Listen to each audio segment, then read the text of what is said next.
Complot terroriste visant à déstabiliser le Burkina Faso. La Côte d'Ivoire mouillée jusqu'au cou.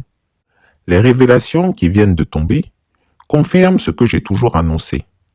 Un complot à grande échelle, orchestré en partie depuis la Côte d'Ivoire, visait à déstabiliser le Burkina Faso.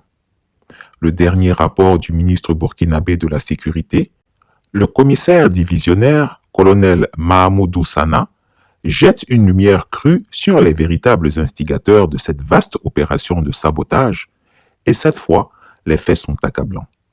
Impossible pour Abidjan de se laver les mains de cette affaire. Il est porté à la connaissance du public burkinabé et de la communauté internationale que des individus résidant en République de la Côte d'Ivoire se sont activés dans une entreprise de subversion contre notre pays. Ces acteurs du chaos, appuyés par certains services de renseignement de puissance occidentale, sont constitués aussi bien de civils de divers profils que des militaires et anciens militaires ayant quitté le territoire national pour participer à des opérations de propagande et de déstabilisation. Ces propos du ministre Sana, ancien haut responsable de l'Agence nationale de renseignement, les services de renseignement burkinabé, ne laissent aucune place au doute. Un groupe de conjurés, basé en Côte d'Ivoire, avait pour mission de frapper le Burkina Faso à la tête de l'État et de créer un chaos indescriptible. Ce projet ne s'est pas limité à des discours. Des terroristes formés, financés et coordonnés depuis Abidjan avaient été envoyés pour mener une série d'attaques sanglantes avec pour cible des dirigeants militaires, des autorités civiles et des infrastructures stratégiques burkinabées. Ce que Chris Yapi a toujours dit est désormais confirmé. Depuis des mois, je ne cesse de dénoncer le rôle d'Alassane Ouattara dans la tentative de déstabilisation de la sous-région ouest-africaine. Le despote ivoirien, au service de ses propres ambitions et soutenu par des puissances étrangères, rêve de remodeler la sous-région à sa convenance. Et quoi de mieux qu'un coup d'État au Burkina Faso pour asseoir son influence? Ben, ceci étant, il faudrait que je précise à nouveau ce que j'ai dit à notre frère Lacoué. Je lui ai dit que il faut qu'il se mémorise sa géographie et son histoire, que les frontières actuelles de la Côte d'Ivoire n'ont pas toujours été les frontières antérieures de la Côte d'Ivoire. La Côte d'Ivoire allait au-delà de Bobo Dioulasso, et que donc dans cette partie du nord, il y a beaucoup de familles qui ont fait le va-et-vient entre les deux parties, entre les deux pays.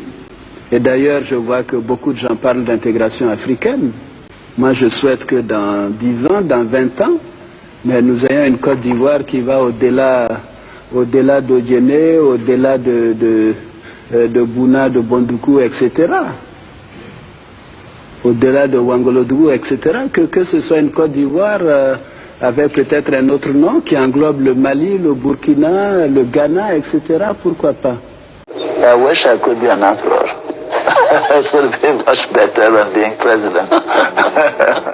Aujourd'hui, tout ce que j'ai révélé trouve un écho implacable dans cette déclaration officielle.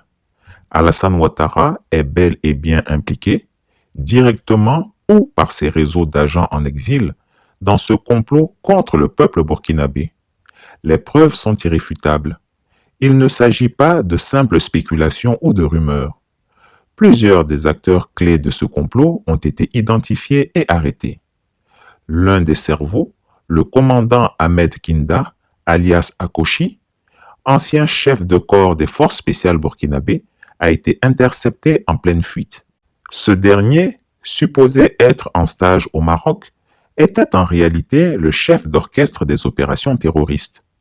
Avec lui, d'autres personnalités de premier plan, dont voici les noms et les responsabilités dans le complot déjoué.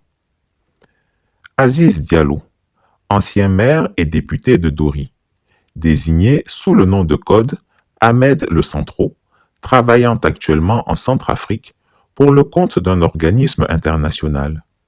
Il est en contact avec un terroriste de l'État islamique au Grand Sahara. Ousmane Moumouni Raouni Diallo, oncle de Aziz Diallo, ancien combattant de l'État islamique au Grand Sahara, ancien coordinateur des négociations avec les groupes terroristes sous le régime d'Amiba. Aziz Dabo, connu sous le nom de code Lionel, ex-agent de l'Agence nationale du renseignement, actuellement en fuite. Abdoulaye Bari, connu sous le nom de code Le Voyageur. C'est le lien entre les puissances occidentales, les terroristes et la partie militaire. Serge Mathurin, journaliste nigéro-ivoirien. Il a hébergé le commandant Ahmed Kinda pour lui permettre de s'échapper et devait faciliter également l'infiltration de tout le commando à l'est du Burkina Faso. Il gardait les téléphones satellitaires de marque Touraya destinés aux opérations funestes des putschistes. Djibril Bassolé, ancien ministre des Affaires étrangères du Burkina Faso. Newton Ahmed Bari, ancien président de la Commission électorale nationale indépendante du Burkina Faso, ancien journaliste. Alpha Bari, ancien ministre des Affaires étrangères du Burkina Faso. Le commandant François Zungrana, ancien chef d'escadron de l'unité spéciale d'intervention de la Gendarmerie nationale, connu sous le nom de code César. Le commandant Bombewende Herman Zongo, ancien officier de liaison auprès de la MONUSCO, mission de l'Organisation des Nations Unies pour la stabilisation en République démocratique du Congo. Il a été nommé par le capitaine Ibrahim Traoré, chef de la division logistique de l'armée de terre. C'est lui qui renseignait les conjurés sur les positions des vecteurs aériens et les mouvements de l'armée. Le commandant Wend Kouni Joani Compaoré, ancien directeur général de la Société nationale burkinabé des hydrocarbures, chargé d'acheter les drones kamikazes pour les conjurés. Le commandant Zala, travaillant pour le système des Nations Unies en Centrafrique. Le lieutenant-colonel Paul-Henri Sandaogo d'Amiba, alias le Patriarche. C'est lui qui dirigeait le volet militaire de ce complot. Le lieutenant-colonel Jassanou Ouba Romeo, connu sous le nom de code Rodriguez, ancien commandant du commandement des forces spéciales sous le président Roch Kaboré. Il est entré en clandestinité depuis janvier 2024. Il est le chef du centre des opérations à Accra, au Ghana. Plusieurs autres officiers à l'extérieur du pays, pour la plupart en Côte d'Ivoire et au Ghana, font l'objet d'investigations. La Côte d'Ivoire mouillée jusqu'au cou. Le réseau démantelé par les autorités burkinabées, suite à l'arrestation du commandant Ahmed Kinda alias Akoshi, montre à quel point la Côte d'Ivoire est au cœur de cette machination. Des terroristes ont été formés dans des zones spécifiques pour des missions précises. Tout d'abord, massacrer des civils, comme ce fut le cas lors du massacre de centaines de civils à Barça-Logo, le 24 août 2024, afin de pousser la population au soulèvement. Puis, attaquer les institutions de la République, dont le président du Burkina Faso. Ensuite, créer un affrontement entre la gendarmerie et l'armée pour diviser les forces de défense et de sécurité. Enfin, provoquer une déstabilisation générale.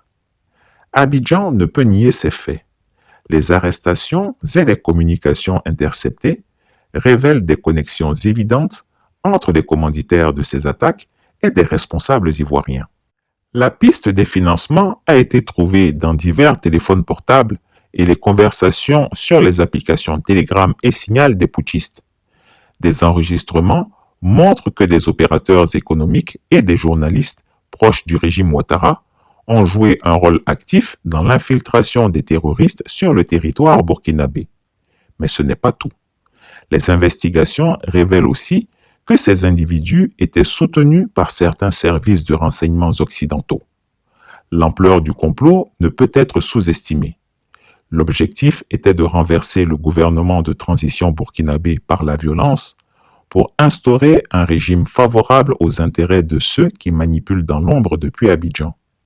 Ces liens avec les puissances étrangères expliquent pourquoi la Côte d'Ivoire se permet de soutenir de tels réseaux sans crainte de répercussions internationales immédiates. Des preuves accablantes, un silence coupable d'Abidjan. Face à ces crimes, dans lesquels elles sont explicitement citées, Les autorités ivoiriennes tentent de garder le silence. Aucune déclaration officielle ne vient démentir ou justifier ces actes. Mais comment le pourrait-elle? Les faits sont trop nombreux, trop précis, trop documentés. Abidjan est prise en flagrant délit et toute tentative de disculpation serait vaine. Les communications interceptées, qui seront bientôt rendues publiques, achèveront de lever toute ambiguïté. Les autorités burkinabées, dans un effort de transparence, ont promis de diffuser ces preuves à la face du monde. Les noms des complices locaux et étrangers seront exposés et il ne sera plus possible de prétendre que la Côte d'Ivoire n'est qu'un spectateur innocent. Ce complot, si soigneusement préparé, a été déjoué grâce à la vigilance des services de sécurité du Burkina Faso, dirigés de main de maître par le commandant Oumarou Yabré, le directeur général de l'Agence nationale de renseignement, bras droit du capitaine Ibrahim Traoré. Mais le danger reste présent. Les forces en jeu, tant à l'intérieur qu'à l'extérieur, cherchent toujours à faire tomber ce pays clé de l'Afrique de l'Ouest. Le Burkina Faso fait face à des ennemis puissants, prêts à tout pour le plonger dans le chaos. Mais cette fois, les déstabilisateurs ont été démasqués. La Côte d'Ivoire, par ses actions, est mouillée jusqu'au cou dans ce projet ignoble. Alassane Ouattara, bien qu'il cherche à se faire passer pour un leader modèle en Afrique, est à la tête d'un système qui soutient des opérations terroristes contre un pays voisin. Abidjan ne pourra pas se soustraire à la lumière de la vérité. L'histoire retiendra cette trahison et tôt ou tard, les responsables devront rendre des comptes. Chris Yapi ne ment pas. Retrouvez Chris Yapi sur ses deux chaînes YouTube, sa chaîne Dailymotion, Instagram et VK.